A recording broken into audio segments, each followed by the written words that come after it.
आज आप इस वीडियो में सुनेंगे बृहस्पतिवार व्रत कथा। बृहस्पतिवार के दिन विष्णु जी की पूजा होती है। यह व्रत करने से बृहस्पति देवता बहुत प्रसन्न होते हैं। बृहस्पतिवार को जो स्त्री पुरुष व्रत करें उनको चाहिए कि वह दिन में एक ही समय भोजन करें, क्योंकि बृहस्पतेश्वर भगवान का इस दिन पूजन होता है। भोजन पीले चने की दाल का करें, परंतु नमक नहीं खाएं और पीले वस्त्र पहनें। पीले ही फलों का प्रयोग करें। पीले चंदन से पूजन करें। पूजन के बाद प्रेम पूर्वक गुरु महाराज की कथा सुननी चाहिए। इस व्रत को करने से मन की इच्छाएं पूरी होती हैं और बृहस्पति महाराज प्रसन्न होते हैं तथा धन, पुत्र, विद्या और मनवांछित फलों की प्राप्ति होती है। परिवार को सुख शांति मिलती है। इसीलिए यह व्रत सर्वश्रेष्ठ और अति फलदायक है। सब स्त्री व पुरुषों के लिए इस व्रत में केले का पूजन करना चाहिए। कथा और पूजन के समय तन, मन, क्रम, वचन से शुद्ध होकर जो इच्छा हो बृहस्पति देव की प्रार्थना करनी चाहिए। उनकी इच्छाओं को बृहस्पति देव अवश्य पूरा करते हैं, ऐसा मन में दृढ़ विश्वास रखना चाहिए। अब आप सुनेंगे बृहस्पति देव की कथा। भारतवर्ष में एक राजा राज्य करता था। वह बड़ा प्रतापी और दानी था। वह नित्य गरीबों और ब्राह्मणों की सहायता करता था। यह बात उसकी रानी को अच्छी नहीं लगती थी। वह न ही गरीबों को दान देती थी, न ही भगवान का पूजन करती थी और राजा को भी दान देने से मना किया करती थी। एक दिन राजा शिकार खेलने वन को गए हुए थे तो रानी महल में अकेली थी। उस समय बृहस्पति देव साधु वेश में राजा के महल में भिक्षा मांगने के लिए गए और भिक्षा मांगी। रानी ने भिक्षा देने से इनकार किया और कहा, हे साधु महाराज, मैं तो दान पुण्य से तंग आ गई हूँ। मेरा पति सारा धन लुटाता रहता है। मेरी इच्छा है कि हमारा धन नष्ट हो जाए, फिर न रहेगा बांस और न बजेगी बांसुरी। साधु ने कहा, देवी, तुम तो बड़ी अजीब हो। धन, संतान तो सभी चाहते हैं। पुत्र और लक्ष्मी तो पापी के घर भी होने चाहिए। यदि तुम्हारे पास अधिक धन है तो भूखों को भोजन दो, प्यासों के लिए प्याऊ बनवाओ, मुसाफिरों के लिए धर्मशाला खुलवाओ। जो निर्धन अपनी कुंवारी कन्याओं का विवाह नहीं कर सकते, उनका विवाह करा दो। ऐसे में कई काम हैं जिनके करने से तुम्हारा यश लोक परलोक में फैलेगा। परंतु रानी पर उपदेश का कोई प्रभाव न पड़ा। वह बोली, महाराज, आप मुझे कुछ न समझाएं। मैं ऐसा धन नहीं चाहती जो हर जगह बांटती फिरूं। साधु ने उत्तर दिया, यदि तुम्हारी ऐसी इच्छा है तो तथास्तु। तुम ऐसा करना कि बृहस्पतिवार को घर लीपकर पीली मिट्टी से अपना सिर धोकर स्नान करना, भट्टी चढ़ाकर कपड़े धोना। ऐसा करने से आपका सारा धन नष्ट हो जाएगा। इतना कहकर वह साधु महाराज वहाँ से आलोप हो गए। इसके बाद जैसे वह साधु कहकर गया था, रानी ने वैसा ही किया। 6 बृहस्पतिवार ही बीते थे कि उसका समस्त धन नष्ट हो गया और भोजन के लिए दोनों तरसने लगे, सांसारिक भोगों से दुखी रहने लगे। तब राजा रानी से कहने लगा कि तुम यहाँ पर रहो, मैं दूसरे देश में जाऊँ, क्योंकि यहाँ पर मुझे सभी मनुष्य जानते हैं, इसलिए मैं अपना कोई काम नहीं कर सकता। देश चोरी परदेश भीख बराबर है। ऐसा कहकर राजा परदेश चला गया। वहाँ जंगल को जाता और लकड़ी काट कर लाता और शहर में बेचता। इसी तरह जीवन व्यतीत करने लगा। एक दिन दुखी होकर जंगल में एक पेड़ के नीचे आसन जमाकर बैठ गया। वह अपनी दशा को याद करके व्याकुल होने लगा। बृहस्पतिवार का दिन था। एकाएक उसने देखा कि निर्जन वन में एक साधु प्रकट हुए। वह साधु वेश में स्वयं बृहस्पति देवता थे। लकड़हारे के सामने आकर बोले, हे लकड़हारे, इस सुनसान जंगल में तू क्यों चिंतामग्न बैठा है?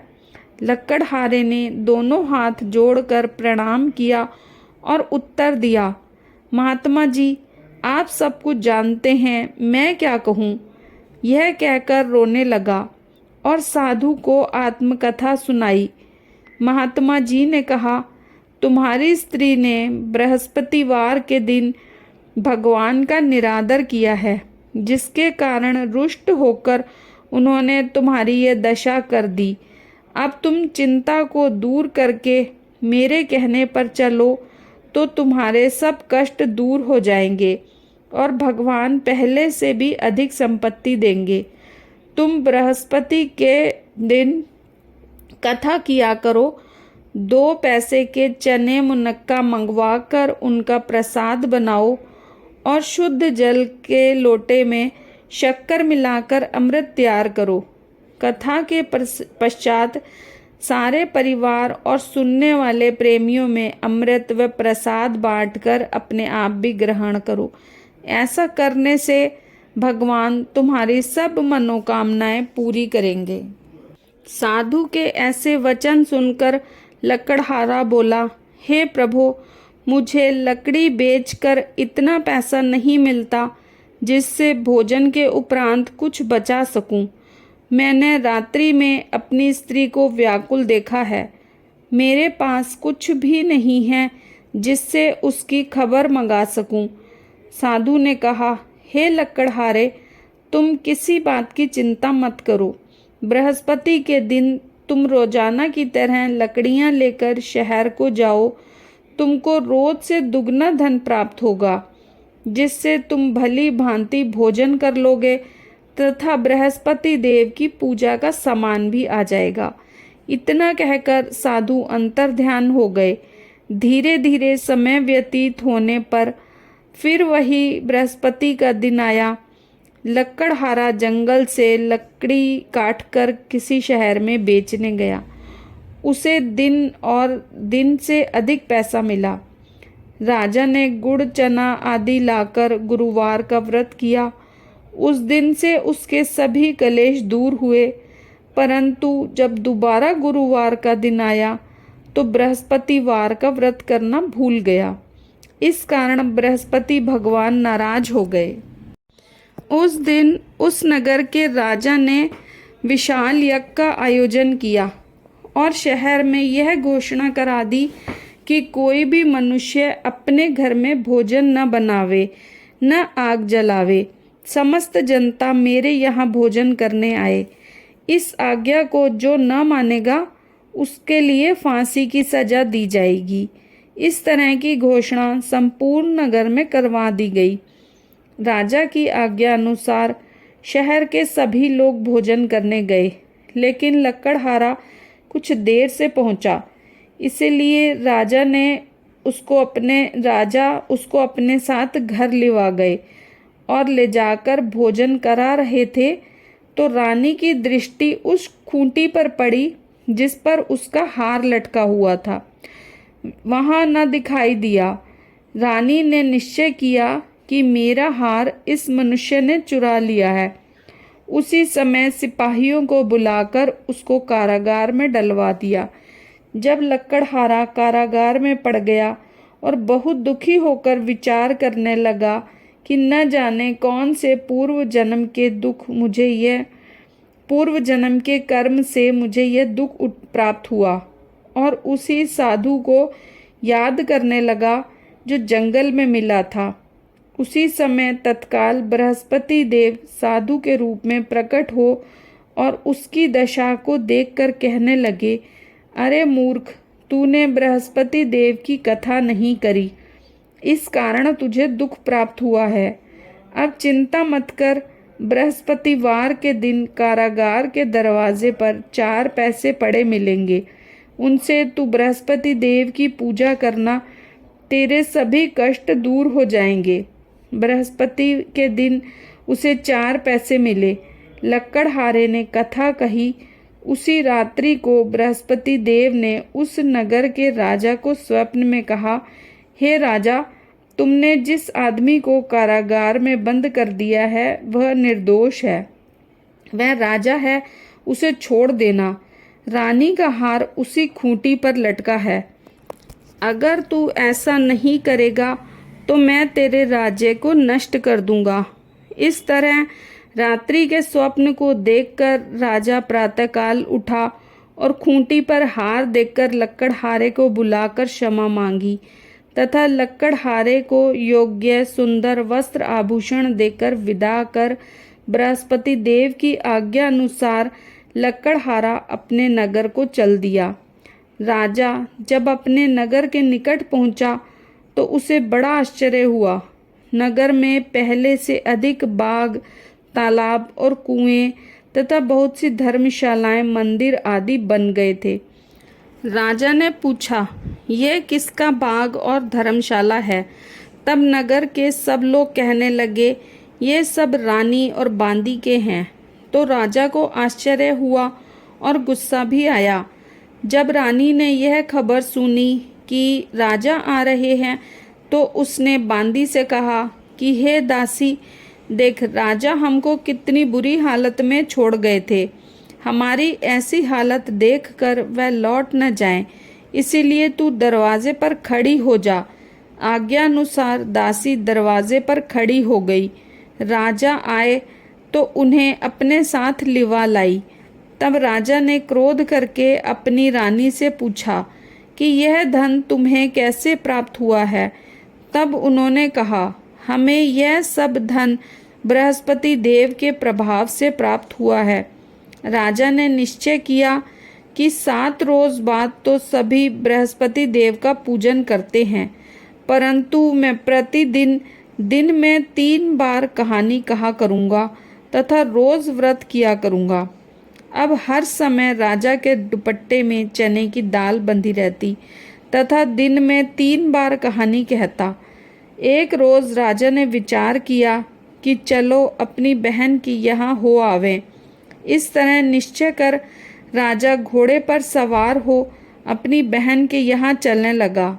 मार्ग में उसने देखा कि कुछ आदमी एक मुर्दे को लिए जा रहे हैं। उन्हें रोककर राजा कहने लगा, अरे भाइयों, मेरी बृहस्पति देव की कथा सुन लो। वे बोले, लो, हमारा तो आदमी मर गया और इसको अपनी कथा की पड़ी है। परंतु कुछ आदमी बोले, अच्छा कहो, हम तुम्हारी कथा भी सुनेंगे। राजा ने दाल निकाली और जब आधी कथा हुई कि मुर्दा हिलने लगा और जब कथा समाप्त हुई तो राम राम करके मनुष्य उठकर खड़ा हो गया। आगे मार्ग में उसे एक किसान खेत में हल चलाता मिला। राजा ने उसे देखकर और उससे बोला, अरे भैया, तुम मेरी बृहस्पतिवार की कथा सुन लो। किसान बोला, जब तक मैं तेरी कथा सुनूंगा तब तक 4 हरिया खेत जोत लूँगा। जा अपनी कथा किसी और को सुना। इस तरह राजा आगे चलने लगा। राजा के हटते ही बैल पछाड़ खाकर गिर गए तथा उसके पेट में बड़ी जोर का दर्द होने लगा। उस समय उसकी माँ रोटी लेकर आई। उसने जब यह देखा तो अपने पुत्र से सब हाल पूछा और बेटे ने सभी हाल कह दिया। तो बुढ़िया दौड़ी दौड़ी उस घुड़सवार के पास गई और उससे बोली, मैं तेरी कथा सुनूंगी, तू अपनी कथा मेरे खेत पर चलकर ही कहना। राजा ने बुढ़िया के खेत पर जाकर कथा कही, जिसके सुनते ही वह बैल उठ खड़े हुए तथा किसान के पेट का दर्द भी बंद हो गया। राजा अपनी बहन के घर पहुंचा। बहन ने भाई की खूब मेहमानी की। दूसरे रोज प्रातःकाल राजा जगा तो वह देखने लगा कि सब लोग भोजन कर रहे हैं। राजा ने अपनी बहन से कहा, कोई मनुष्य ऐसा है जिसने भोजन नहीं किया हो और मेरी बृहस्पतिवार की कथा सुन ले? बहन बोली, हे भैया, ये देश ऐसा है कि यहाँ लोग भोजन पहले करते हैं, बाद में कोई और काम करते हैं। अगर कोई पड़ोस में हो तो मैं देख आऊं। ऐसा कहकर वह देखने चली गई, परंतु उसे कोई ऐसा व्यक्ति नहीं मिला जिसने भोजन न किया हो। अंततः वह एक कुम्हार के घर गई जिसका लड़का बीमार था। उसे मालूम हुआ कि उनके यहाँ 3 रोज से किसी ने भोजन नहीं किया है।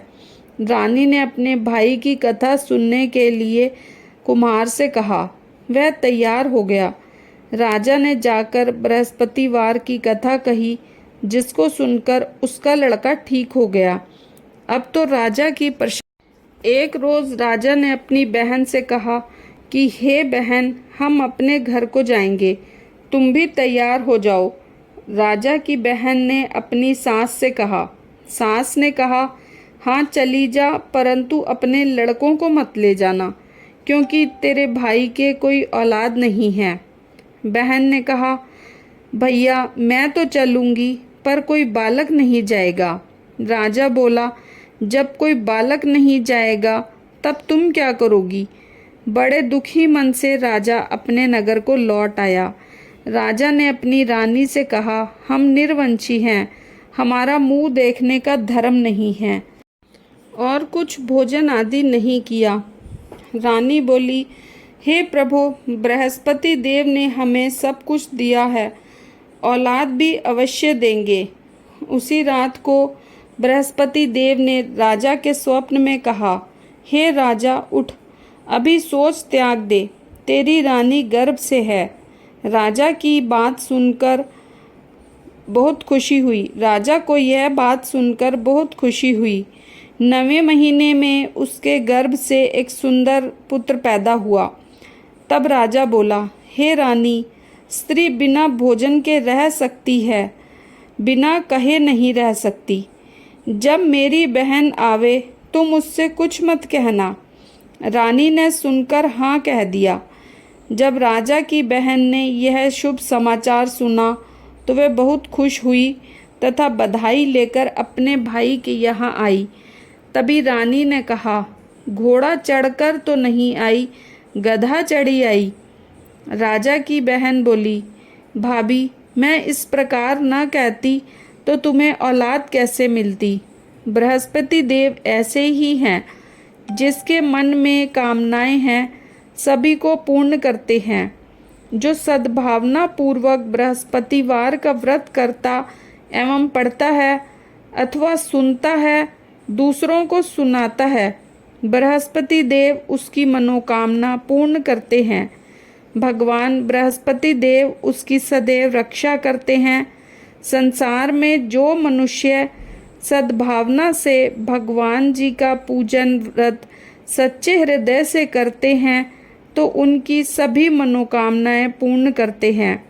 जैसी सच्ची भावना से रानी तथा राजा ने उनकी कथा का गुणगान किया तो उनकी सभी इच्छाएं बृहस्पति देव ने पूर्ण की।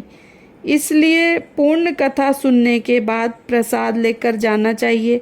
हृदय से उसका मनन करते हुए जयकारा बोलना चाहिए। बोलो बृहस्पति देव की जय, विष्णु भगवान की जय।